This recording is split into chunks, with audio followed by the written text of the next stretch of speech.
when you hear this, no, not at all. You see, it isn't always that way, except maybe in a Harold Robbins book. Only in a Harold Here's somebody Robbins book. who should know what's going on. Welcome, Angela Bowie. Sit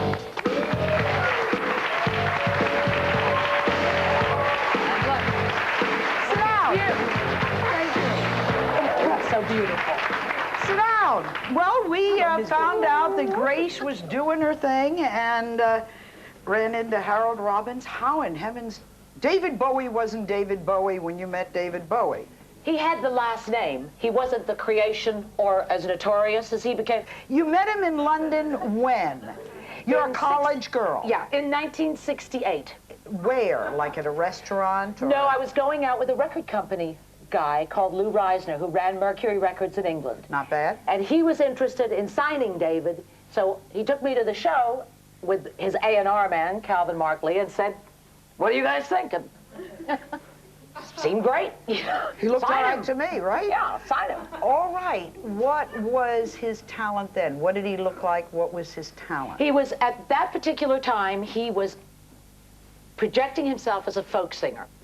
And before that, he had had an album out on Decca D-Ram with a band, and it was, I believe, the people that backed him on that album were called the Manish Boys, and it was more kind of Liverpool pop-oriented stuff. And I don't think he was real satisfied with it, and he moved on into folk singing. And he wrote Space Oddity, and he was singing it at the Arts Lab, like with an acoustic guitar. And it was charming. It was lovely. Was it a good love story? With David? Yeah. We were in love. I was in love with him. He wasn't in love with me, as he kept saying. He's marrying you because he's a Later. nice guy. No, so that I would have a work permit and be able to work for him in England. But as he's marrying That you, upset the researcher.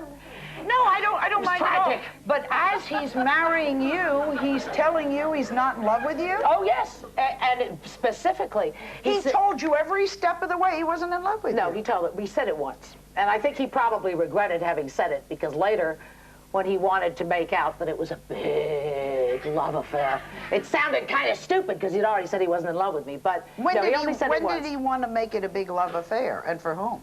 Oh, for publicity, later, with the child, the three of us at the Amstel Hotel, looking cute, the perfect nuclear family, 2 parental units and 1 rugrat. That's why you get played on American radio, baby!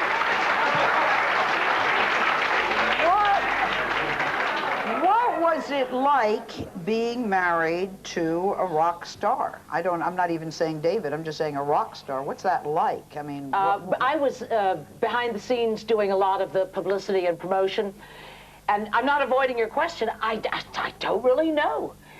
I went on the road, and every time I went on the road, I was so bored. The staff were so busy. I mean, there was no one to hang out with or go and do something. I had already done the work. You know what I mean? It's not like you're going to go out and say, oh, I think we should extend the rostrum 3 foot when they're in the middle of doing a show in Milwaukee. No one's interested in your ideas. Tell them later when the show's over, you know? So I got very bored. So as far as, to me, being a rock star or that life of touring, Is boring.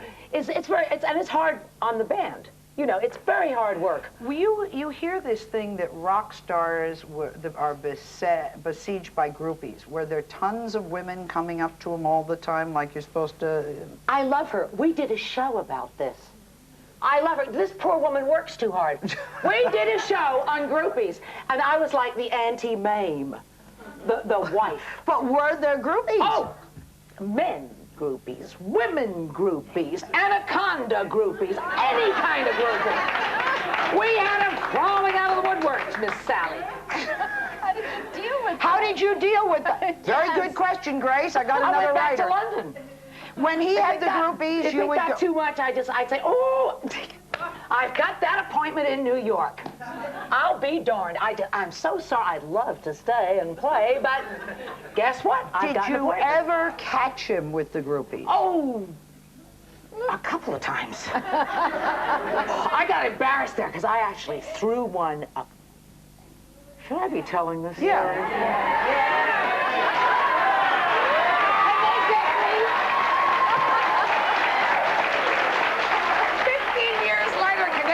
For this not a thing. It's your own impressions. You threw one where? I came in, I wish I could remember what city it was in, because the shape of the hotel room was such that it actually makes a difference. You know, I opened the door, and there was the bed. And there it was, going on. I think it was one of those backing singers. She was cute, too. A backup singer? Oh, I was so furious, because I really kind of, you know, I had come in. My problem was never, because of him telling me he wasn't in love with me, I realized I couldn't act like, oh, I'm all off, how could you do that? Because he'd said that to me, so I had to be cool. I'm married to you, I'm not in love with you, so if you find me in bed with somebody, you can't say anything. I've already told you that I'm not in love with you. Yeah, you gotta leave me alone and give me my space. See, this is very because I'm a big rock star. And so you said that you also found him in bed with who? It's so Mick Jagger.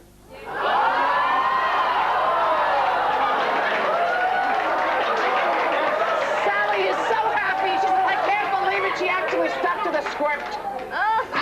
She answered. But is that true? Is that true? Yes. I didn't find them in bed in the middle. I found them passed out, comatose, drunk. I walked in, the place smelled of champagne. It was overwhelming. Wait. They were in bed because they'd both fallen into the bed drunk, or they were doing stuff? No, they weren't. I wasn't a witness to anything. I can't say that, and we've had this conversation on the air many times. I have no idea. They were very drunk. Cool. Okay, everybody. Pardon me, I can't hear you. Oh, clothes on. How did the marriage, or in what way did the marriage come to an end? And I guess I'm going to ask, how much did you get? $750,000 over 10 years. Marvin Mitchelson took $50,000 on a slide check, talking about the stuff without being boring. 750 over 10 years is $75,000 a year. Right. At that time, $750,000, take 10 years off and relax, baby. Excuse me. Now, have you seen, he's married to the model Iman, right? And is she gorgeous or what? She is gorgeous. Have you ever seen him since? No. Have you? None. Mm-mm. Do you want to see him since? Do you want to see her? Do you want to see anybody? Well, I mean, I saw him on in Star Trek, and that was fabulous. Yes. As the shapeshifter. She was divine. Right. Every time I see her in anything, I'm always impressed. L.A. Story. Right. I'm impressed with her as an actress. In fact, I think, unfortunately, she's a better actress than David. Could there be trouble in the future? Who knows? Inquired minds will find out. I'm going to ask both of you a question. Grace, are things better for you since you were no longer with Harold? Enormously. Are things better with you since you were no longer with David? Yes, but let me preface that, because you know what? When you do shows like this, yeah. I always feel like you're trying to make out that you're so nice and well-mannered, and, oh yes, I'm just fine now, thank you, now that I got rid of the bad egg. And that's not right. It was exciting. It was fabulous. We traveled all over the world. We did shows everywhere. We went to Japan. I did TV shows or arranged them for him in Europe. I didn't go to Australia, which I would have loved. But, right. There was so much, and I designed 5 different sets. At least 20 costumes. You are okay, but things were better when you were with him. No, they weren't better. It was a different creativity. I'm sorry. That's okay. I mean, it was like I got a chance to work as a stage manager, as a costume designer, as a set decorator. Right. And to make sure the tours went smoothly. Right. And I think as a youngster, it's great to do 40 jobs. Oh, yes. It's exciting. Now, I like to do what I like to do, not what someone asks me to do. There's your answer. We'll be right back.